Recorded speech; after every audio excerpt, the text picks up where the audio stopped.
Eu peguei Covid em maio de 2020, logo no começo, que a gente não sabia de nada, né, de Covid. E eu peguei Covid, minha esposa pegou, aí uns 40 dias depois que eu fui pegar. Até fiquei com medo do povo pensar que a gente tinha um casamento de fachada, porque eu dormia com ela e não peguei. Então, como é que pode, né? Mas muita gente também aconteceu isso, de um dos casais pegar e, e o outro não ter. É, e eu tinha muito cuidado, eu não saía de casa, eu não ia nem fazer compra no mercantil, nem nada. Tudo quem fazia era minha esposa, até porque ela já tinha tido. E as únicas coisas que eu saí de casa que eu lembro, uma foi de uma paciente que tinha um câncer de pele no rosto, e ela disse, ó, doutor, já fui em alguns hospitais, mas o povo está tudo adiando por conta do Covid. E eu lembro que eu fui abrir a clínica e no dia que eu retirei esse câncer de pele dela, e à noite ela mandou uma mensagem para mim perguntando, doutor, é normal ter febre depois desse procedimento? Eu disse, não, febre não tem relação com isso. E eu, 4, 5 dias depois também eu acabei tendo Covid. Não sei se foi isso. E também na véspera, uns 2 dias antes, eu tinha mandado fazer umas máscaras de pano e fui distribuir em alguns postos de saúde.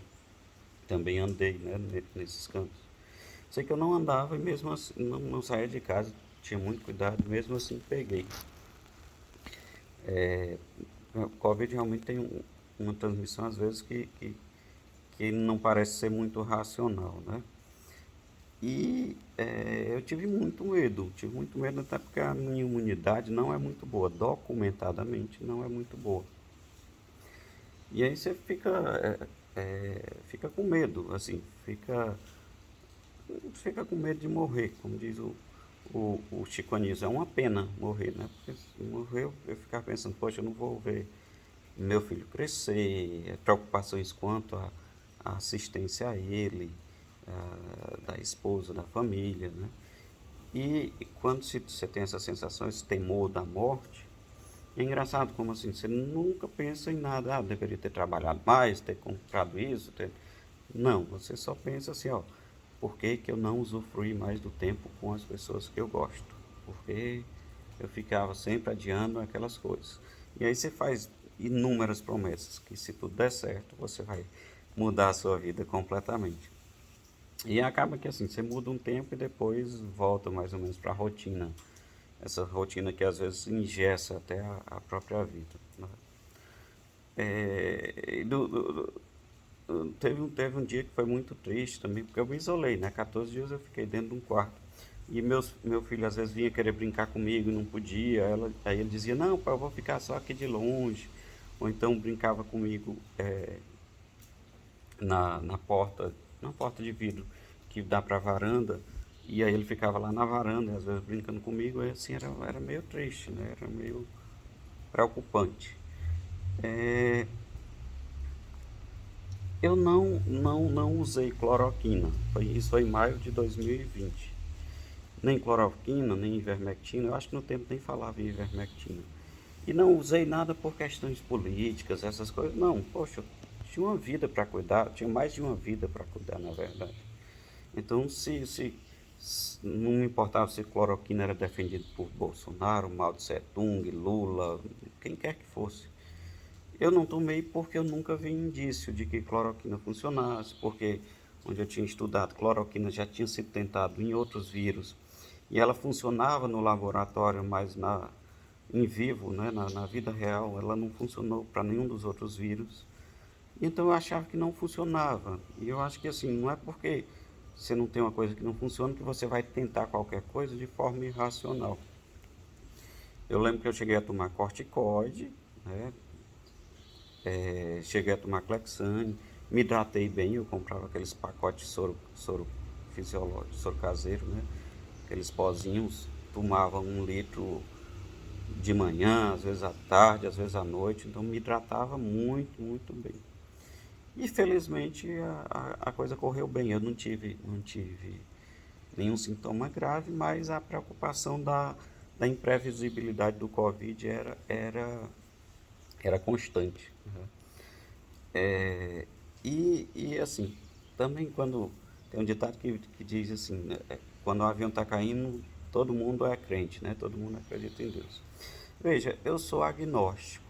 O que é agnóstico? Agnóstico é aquela pessoa que admite que a vida é um mistério, que pode existir um Deus, que ele pode se chamar Jeová, ele pode se chamar Lá, ele pode ser o Deus lá da Polinésia, do Porta dos Fundos, pode ser qualquer coisa, pode inclusive até nem existir. É alguém que admite que no fundo a gente vive em um mistério. Alguém que admite que por ter nascido no Brasil, a formação seria predominantemente cristã. E até durante muito tempo eu sabia disso. Eu creio, eu sou cristão porque eu nasci no Brasil. Se eu tivesse nascido num país muçulmano, eu teria a mesma certeza que o Deus seria Alá. E aí eu vi que eu parei de ter medo de saber disso. Eu até justificava assim, mas olha como eu tive a sorte de nascer em um país em que o Deus é o Deus certo. O Deus que a gente acredita é o Deus certo.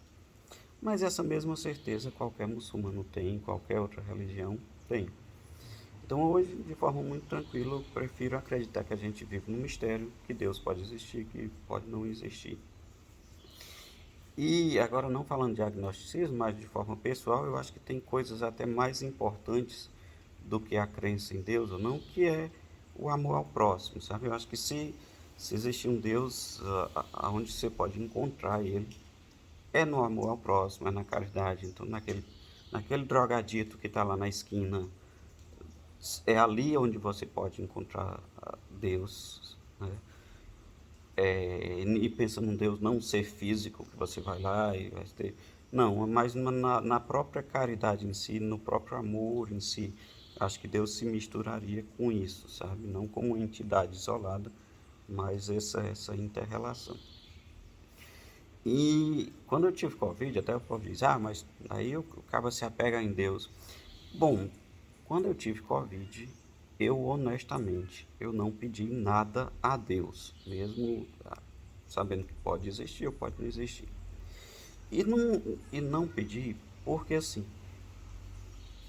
isso é pessoal, né? Eu acho muito egoísmo se eu pedisse qualquer coisa a Deus. Veja, quando eu peguei Covid, eu tinha 40 anos de idade. Nunca passei fome, mesmo com sacrifício, mas só estudei em escola particular. Então, honestamente, eu acho que minha vida foi muito fácil. Parece uma ironia, né? Dizer assim, tu nasceu baixinho, feio, fanhoso, né? Vai dizer que tua vida foi fácil, macho. Foi sim. Porque como era que eu ia pedir, por exemplo, Senhor, me salva? Quantas crianças tem hoje em dia morrendo na África? Que não chegaram, sei lá, nem a 10 anos de idade. Aí vai eu, um cara de 40 anos, que já viveu, já teve muita oportunidade, vai pedir para viver mais a Deus. É injusto. Não adianta, não dá para alguém pedir para você enquanto tem alguém que recebeu muito menos. Então não pedi nada a Deus. E até só um detalhe também, nessa coisa de crer em Deus, existe gente. Quando você crê em Deus, você pode crer de duas formas. Como Deus intervindo na humanidade, então aquilo que você pede dele pode fazer, ou Deus, tendo criado o mundo, soltou nós aqui, e no dia do juízo final ele vai e julga todo mundo. Então, pensando em um Deus que poderia interferir, poderia atender a pedidos, eu não via o que pedir para mim. Absolutamente nada. Por quê? Porque tem gente muito mais precisada do que isso. E aí, pensando em Deus, eu acho que em teoria todos nós poderíamos ser ou encontrar Deus nesse amor ao próximo, da gente mesmo fazer aquilo que a gente muitas vezes pede a Deus. Mas felizmente deu tudo certo, não tive complicação de Covid, foi tenso, mas do ponto de vista clínico realmente foi tranquilo.